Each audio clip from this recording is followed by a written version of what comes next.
جہیز کی وجہ سے طاہرہ کی بیٹیوں کی شادی نہیں ہو رہی تھی۔ ایک دن بڑی بیٹی لائبہ کا رشتہ آیا تو طاہرہ نے فوراً شادی کر دی۔ شادی کو 4 سال گزر گئے، لائبہ کی اولاد نہ ہوئی تو ساس اور شوہر دن رات لائبہ پر تشدد کرنے لگے۔ ایک دن شوہر نے ماں کے کہنے پر غصے میں اس کی ٹانگیں توڑ کر طلاق دے دی۔ وہ پاؤں میں گر کر بولی، طلاق نہ دو ورنہ میری ماں مر جائے گی۔ شوہر نے دوسری شادی کر لی۔ 5 سال گزر گئے لیکن اولاد نہ ہوئی تو وہ داتا دربار دعا کے لیے گیا تو وہاں ایک بچی بولی، انکل آپ کو میری امی بلا رہی ہیں۔ جب وہ پیچھے مڑا تو سامنے اس کی، انکل انکل خدا کے واسطے کچھ صدقہ دے دو، خدا تمہارا بھلا کرے گا، تمہارے بیوی بچے جئیں، 2 پیسے میری جھولی میں ڈال دو، تمہاری ہر مراد پوری ہوگی۔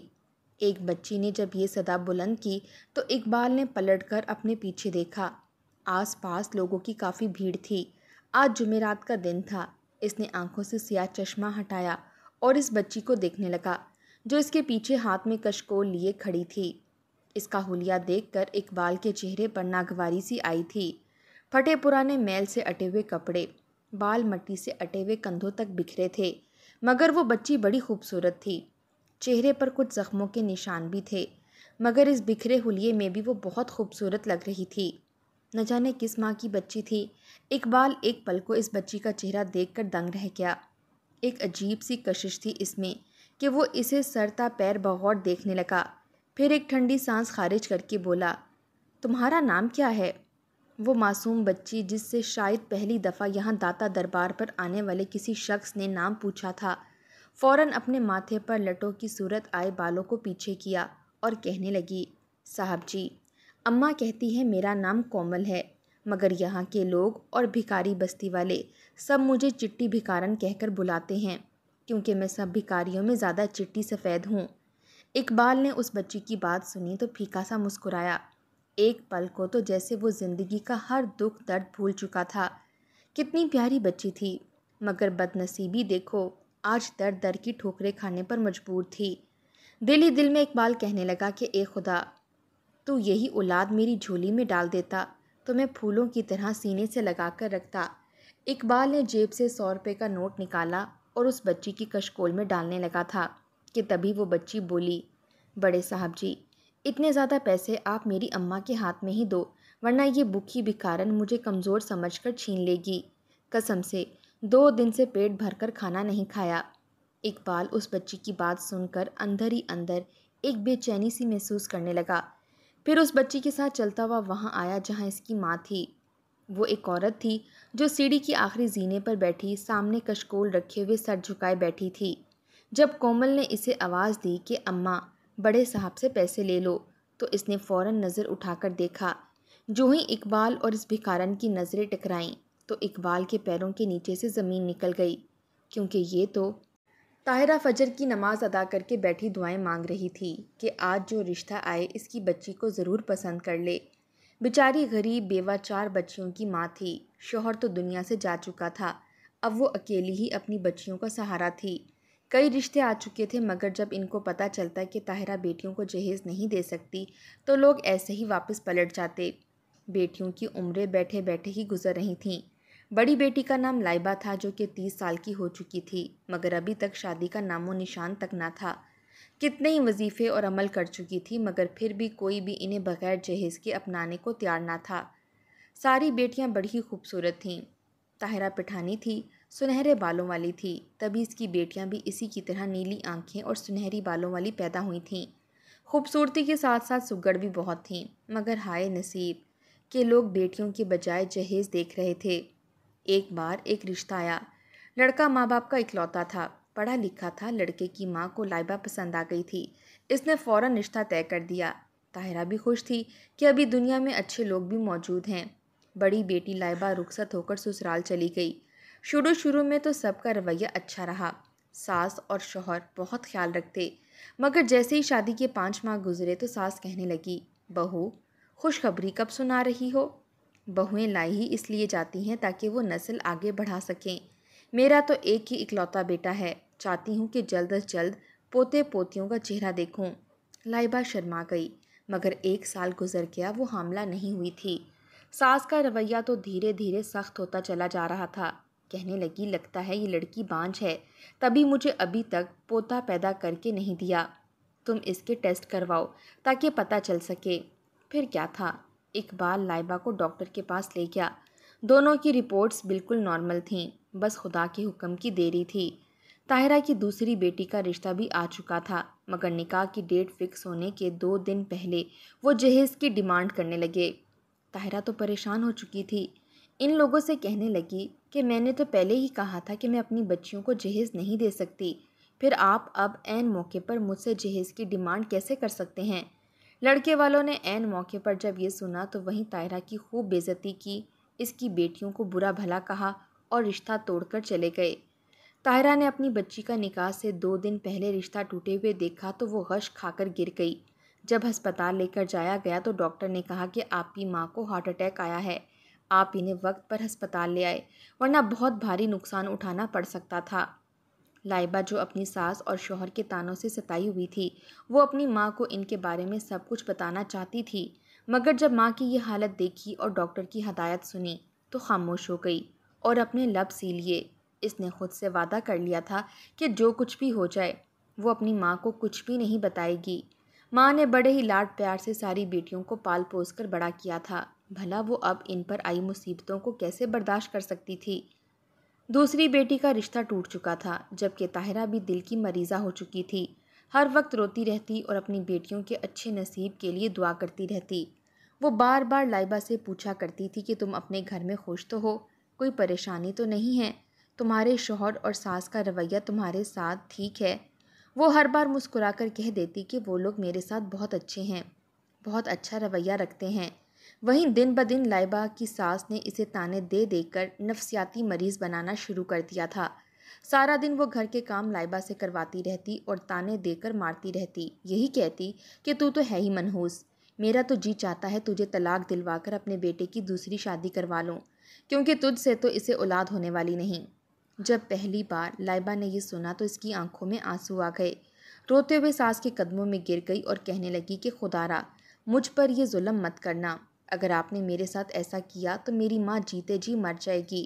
اس نے بڑے ہی لاڈ پیار سے اپنے بچوں کو پال پوس کر اتنا بڑا کیا ہے، آپ سوچ بھی نہیں سکتی کہ ماں باپ نے ہمیں کتنے پیار محبت اور لاڈ سے پروان چڑھایا۔ وہ تو پہلے ہی میری چھوٹی بہن کا رشتہ ٹوٹ جانے کی وجہ سے دل کی مریض بن چکی ہیں، اب اگر آپ بھی میرے ساتھ ایسا کریں گی وہ تو مر جائیں گی۔ لائبہ ساس کے قدموں میں بیٹھ کر روتے ہوئے یہ بات کر رہی تھی، مگر اس کی ساس نے پیروں کی ٹھوکر سے لائبہ کو دور کیا اور کہنے لگی میری بلا سے مر جائے، وہ جب دھوکے بازی کرے گی تو یہی ہوگا نا، اپنی بانجھ بیٹی ہمارے پلے ڈال دی اور اب دل کی مریضہ بن بیٹھی ہے۔ جب لائبہ نے ساس کے منہ سے اپنی ماں کے لیے نفرت آمیز لفظ سنے تو وہ پھوٹ پھوٹ کر رونے لگی۔ رات کو شوہر گھر آیا تو وہ رو کر شوہر سے کہنے لگی کہ آپ کی ماں سارا دن مجھ سے کام کرواتی رہتی ہے، مجھے بہت تانے دیتی ہے، مارتی ہے، آج تو انہوں نے میری ماں کو بھی گالیاں دیں، بھلا بتائیں کوئی بیٹی اپنی ماں کے خلاف گالیاں کیسے برداشت کر سکتی ہے؟ جب اقبال نے یہ سنا تو طنزیہ ہنسنے لگا، کہنے لگا جو بھی ہو خاموشی سے برداشت کرو، اب میں تمہاری خاطر اپنی ماں سے تو جا کر لڑ نہیں سکتا، اگر اپنی عزت گھر میں کروانی ہے تو مجھے اولاد پیدا کر کے دو، ورنہ میں دوسری شادی کر لوں گا اور تمہیں اس گھر سے دھکے دے کر نکال دوں گا۔ بیچاری لائبہ ساس اور شوہر کی دھتکار اور جھڑکے کھا کر سوکھ کر تنکا ہو چکی تھی۔ ماں اور بہنوں کو کچھ نہ بتاتی کہ وہ اس کی حالت دیکھ کر مزید پریشان ہو جائیں گے۔ رو رو کر خدا سے دعا مانگتی رہتی کہ مجھے اولاد عطا کر دے تاکہ میرا گھر بس سکے، ورنہ میں کہاں جاؤں گی؟ میں کہ گئی تو میری ماں مجھے اجڑ کر آتا دیکھ کر ہی مر جائے گی۔ میری تو اور بہنیں بھی موجود ہیں، میں بے بس اور لاچار ہوں، مگر تو غفور الرحیم ہے، ہم پر رحم کر۔ وہ یوں ہی روتی رہتی۔ 4 سال یوں ہی گزر چکے تھے، مگر لائبہ نے ابھی تک کوئی خوشخبری نہ سنائی تھی۔ اقبال تو بالکل ہی درندہ بن چکا تھا، جب بھی گھر آتا بات بات پر لائبہ کو مارنے لگتا۔ دونوں ماں بیٹا لائبہ کو مٹی کا کھلونا سمجھ چکے تھے، جب جی چاہتا اس پر تشدد شروع کر دیتے۔ 3 بار تو لائبہ کا بازو ٹوٹ چکا تھا اور کئی بار اس کی ٹانگ کی ہڈی میں فریکچر ہو چکا تھا، مگر اس کے باوجود وہ صبر کے ساتھ اس گھر میں رہ رہی تھی۔ ساس نے ہر چیز پر اپنی حکومت جگا رکھی تھی، وہ کھانے کا ایک دانہ بھی لائبہ کو نہ دیتی، جو بھی اپنا باسی کھانا بچ جاتا اور جھوٹا ہوتا وہ لا کر لائبہ کے سامنے رکھ دیتی۔ لائبہ تو وہ بھی صبر شکر کر کے کھا لیتی، مگر پلٹ کر کبھی بھی شوہر اور ساس کو جواب تک نہ دیا۔ ان لوگوں کے طعنے اور تشدد جھیل کر وہ خود کو منحوس سمجھنے لگی تھی۔ ہر وقت گھر کے کونے میں پڑی رہتی، روتی رہتی۔ کتنے لاڈوں سے ماں باپ اولاد پروان چڑھاتے ہیں، مگر یہ بیاہ کر لے جانے والے ان نازک کلیوں کا یہ حال کر دیتے ہیں۔ اس روز لائبہ کو شدید بخار تھا۔ وہ بخار سے تڑپ رہی تھی، کمرے کے کونے میں دیوار سے ٹیک لگائے ہی سو چکی تھی۔ اقبال گھر آیا تو لائبہ کو آوازیں دینے لگا کہ جلدی سے میرے لیے کھانا لگاؤ، میں نے کام پر جانا ہے۔ وہ بالکل تیار ہو چکا تھا، اسے لگا تھا کہ شاید باہر کھانا تیار ہو چکا ہوگا، مگر جب باہر آیا تو کھانے کا نام و نشان تک نہ تھا۔ اپنی ماں سے کہنے لگا، لائبہ کہاں ہے اور ابھی تک کھانا تیار کیوں نہیں ہوا؟ میں نے بتایا تو تھا کہ مجھے کام پر جانا ہے۔ تو ساس منہ بنا کر کہنے لگی، مجھے کہاں خبر کہ وہ مہارانی کہاں بیٹھی ہے، صبح سے تو کمرے سے باہر ہی نہیں آئی۔ اتنا سننا تھا کہ اقبال کو غصہ آ گیا۔ وہ غصے سے کمرے میں آیا اور جب لائبہ کو دیوار سے ٹیک لگائے بیٹھے دیکھا تو بپھر کر اسے چوٹیا سے پکڑ لیا اور یک کے بعد دیگرے کئی تھپڑ اس کے گالوں پر مارنا شروع کر دیے۔ لائبہ شوہر کو مارتا دیکھ کر فوراً نیند سے بیدار ہوئی اور چلانے لگی، کہنے لگی، کیا ہوا، مجھے کیوں مار رہے ہو؟ میں بس سو ہی تو رہی تھی۔ مگر اقبال نے بکھلائی ہوئی لائبہ کو مار مار کر اس کی ناک سے خون نکال دیا اور کہنے لگا، جب میں نے کہا تھا کھانا بناؤ تو کیوں نہیں بنایا؟ ایک تو ہو ہی منحوس فضول سی، اور اب تم میری بات بھی نہیں سنتی۔ ساس بھی وہاں آ گئی اور خوب بیٹے کو شے دینے لگی اور بولی، دن بدن یہ کچھ زیادہ ہی ہڈ حرام ہوتی جا رہی ہے۔ میں تو کہتی ہوں آج ہی اس کو طلاق دے کر فارغ کرو اور گھر سے چلتا کرو۔ میں تمہاری دوسری شادی کرواتی ہوں۔ دوسری بہو آئے گی تو گھر میں رونق بھی آئے گی۔ جب تک یہ منحوس یہاں ہے ہمارے گھر خوشیاں قدم نہیں رکھ سکتی۔ لائبہ جو کل رات سے بخار میں تپ رہی تھی، جب ساس اور شوہر کے منہ سے یہ بات سنی تو کانپ اٹھی۔ ساری ہمت جمع کر کے سسکتے ہوئے شوہر کے قدموں میں گر گئی، اس کے پیروں کو پکڑ کر رونے لگی اور بامشکل لڑکھڑاتی ہوئی آواز میں بولی کہ خدا را، مجھ پر یہ ظلم مت کرنا، میں تو کسی کو کچھ کہتی بھی نہیں، گھر کے ایک کونے میں بیٹھی رہتی ہوں، سارے کام کرتی ہوں۔ تم بے شک دوسری شادی کر لو، مگر مجھے طلاق دے کر اس گھر سے مت نکالو، میری ماں مر جائے گی۔ مگر اقبال تو غصے سے آگ بگولا ہو چکا تھا، اپنی ماں کی باتوں پر ہی عمل کر رہا تھا اور لائبہ کو ٹھوکر مار کر لائبہ کو گرایا۔ اس نے لائبہ کے لبوں پر جوتے کی نوک ماری تھی، اس کے ہونٹ پھٹ چکے تھے اور سامنے کا ایک دانت بھی ٹوٹ چکا تھا۔ وہ منہ کے بل گری تھی اور سسک سسک کر رونے لگی۔ تب اقبال نے ایک بار پھر اسے پکڑ کر اپنے سامنے کھڑا کیا اور کہنے لگا، میں اپنے پورے ہوش و حواس میں تمہیں طلاق دیتا ہوں۔ اس نے 3 بار یہ لفظ کہہ دیے تھے، جبکہ لائبہ چیخ چیخ کر اپنے کانوں پر ہاتھ رکھ رہی تھی تو کبھی اس کے لبوں کو بند کر رہی تھی، مگر اس نے 3 بار طلاق دے کر کسی فضول شے کی طرح لائبہ کو گھر سے باہر پھینک دیا۔ لائبہ رو رو کر دروازہ بجاتی رہی، وہ تو بالکل ہی پاگل ہو چکی تھی۔ دروازہ بجا بجا کر چیخ چلا کر پورا محلہ اکٹھا کر دیا تھا، رو رو کر اپنے بال نوچ رہی تھی اور لوگوں کے آگے فریاد کر رہی تھی کہ اقبال نے مجھے طلاق دے دی، اس سے تو بہتر تھا مجھے جان سے مار دیتا، میرا قتل کر دیتا اور اس گھر میں ہی دفنا دیتا، کسی کو کانوں کان خبر بھی نہ ہوتی، میں اپنا قتل اقبال کو معاف کر دیتی، مگر اس نے مجھ پر اتنا بڑا ستم کیا، کیوں؟ میں اب کہاں جاؤں گی؟ میری ماں بیوہ ہے اور اس کے پاس ڈھیر بیٹیوں کا موجود ہے، اگر میں بھی وہاں چلی گئی تو وہ جیتے جی مر جائے گی۔ میری ماں میری بہنوں کا سہارا ہے اور میں بہنوں کا سہارا کیسے چھین سکتی ہوں؟ خدا کے لیے مجھ پر رحم کر لیتے، ساری زندگی تم لوگوں کے جوتے صاف کرتی گزار دیتی۔ لائبہ کے بین سن کر تو ان کی آنکھوں میں آنسو آ گئے، وہ بھی رونے لگے تھے اور اقبال اور اس کی ساس کو سمجھانے لگے، مگر اب کیا فائدہ، اب تو رشتہ ہی ختم ہو چکا تھا۔ لائبہ اقبال کے لیے نامحرم ہو چکی تھی۔ ایک دن تو محلے والوں نے لائبہ کو اپنے گھر رکھا تھا، اسے کچھ کھانے پینے کو دیا۔ جب لائبہ کی حالت سنبھلی تو وہ ان سب کو الوداع کہہ کر اس محلے سے نکل گئی۔ اس کے بعد لائبہ کسی کو بھی وہاں نظر نہ آئی۔ کچھ افواہیں بھی پھیلی تھیں کیونکہ اس محلے کے باہر ایک کنواں موجود تھا جہاں سے 1 ماہ بعد ایک لڑکی کی لاش ملی تھی۔ چہرہ بالکل خراب ہو چکا تھا، پہچاننے کے قابل نہ تھا۔ کچھ کا کہنا تھا کہ یقیناً یہ لائبہ ہی ہوگی جو طلاق کے بعد کنویں میں کود کر مر گئی ہوگی۔ وہیں لائبہ کی ساس نے اپنے بیٹے اقبال کی دوسری شادی کروا دی۔ اس بار وہ گلگت سے بہو لائی تھی، وہ بھی ایک پٹھانی تھی اور بہت خوبصورت تھی۔ وہ تو خوش تھی اور خوشی خوشی پورے محلے میں مٹھائی بانٹی اور بیٹے سے کہنے لگی کہ اس بار تو خدا تمہیں اولاد ضرور عطا کرے گا۔ اقبال بھی خوش تھا، چند ہفتوں میں ہی اپنی پہلی بیوی کو بھول گیا اور دوسری بیوی کے ساتھ زندگی گزارنے لگا۔ دھیرے دھیرے وقت گزرتا گیا مگر دوسری بیوی سے بھی اسے کوئی امید نظر نہیں آ رہی تھی۔ اس نے چیک اپ کروایا مگر کسی میں کوئی مسئلہ نہ تھا، دونوں کے ٹیسٹ نارمل تھے۔ پھر نہ جانے کیوں خدا کے ہاں دیر ہو رہی تھی۔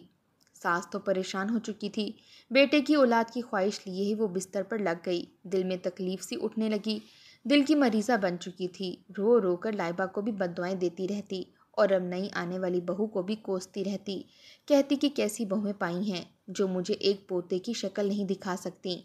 وہیں اقبال بھی پریشان سا رہنے لگا تھا، آخر ایسا کیوں ہو رہا تھا؟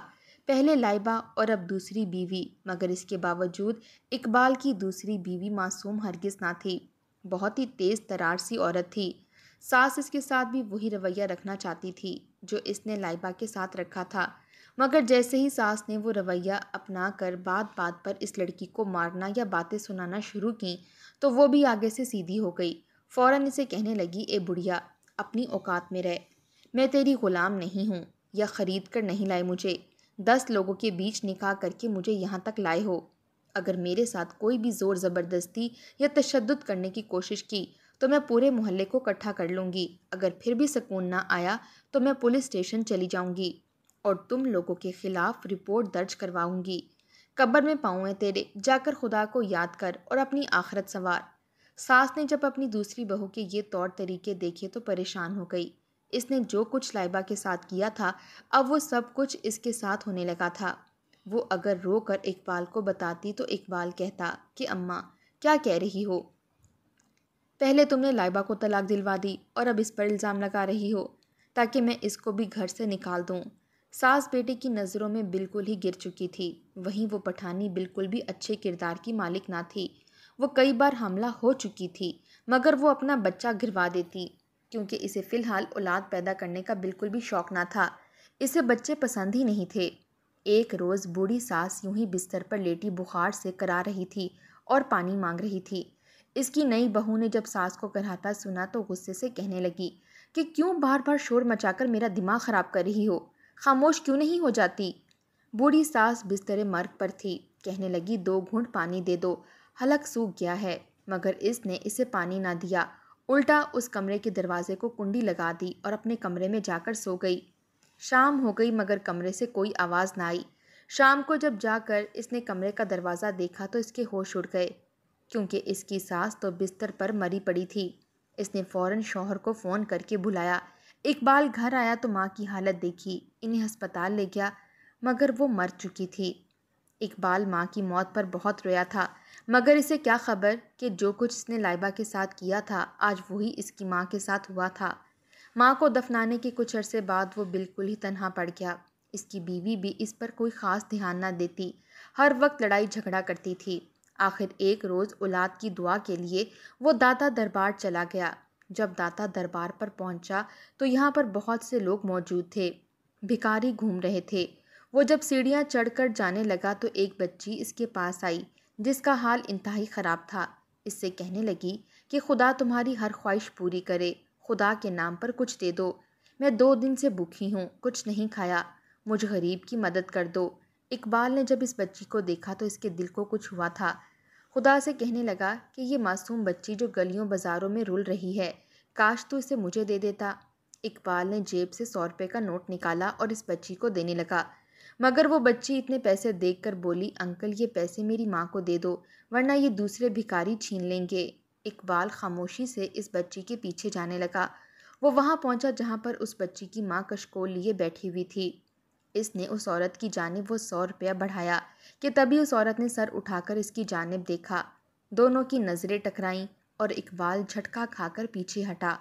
وہ عورت اور کوئی نہیں بلکہ لائبہ ہی تھی جس نے پھٹی پرانی چادر سے خود کو ڈھانپ رکھا تھا، ہاتھ میں کشکول تھا اور چہرہ بیماریوں کی زد میں تھا، آنکھیں بالکل زرد پڑ چکی تھیں۔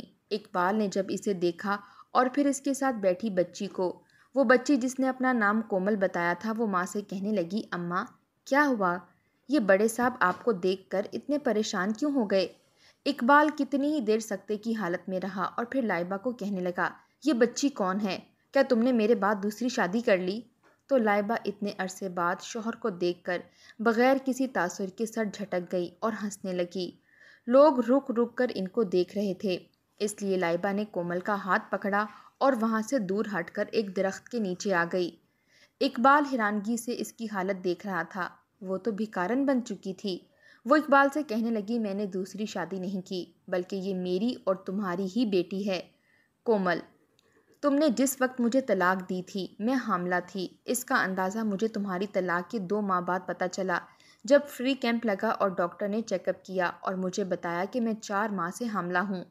اقبال نے جب یہ سنا تو سر پیٹ کر رونے لگا، وہ پھوٹ پھوٹ کر رو رہا تھا اور لائبہ کے قدموں میں گر کر معافی مانگ رہا تھا اور اپنی بچی کو فوراً سینے سے لگا کر رونے لگا، جبکہ لائبہ کھڑی رو رہی تھی، آنکھوں سے آنسو صاف کیے اور چکرا کر زمین پر گر گئی۔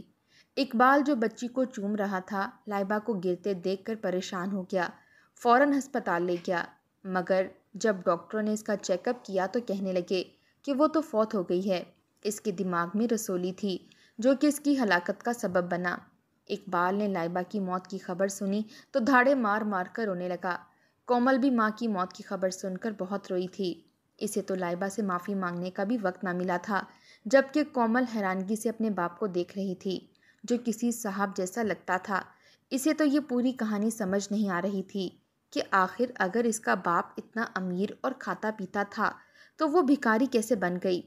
وہیں جب لائبہ کا میت لے کر پلٹنے لگا تو اسے اپنی دوسری بیوی دکھائی دی جو یہاں ایک بار پھر بچہ ضائع کروانے آئی تھی۔ جب حقیقت کھلی تو وہ بہت رویا۔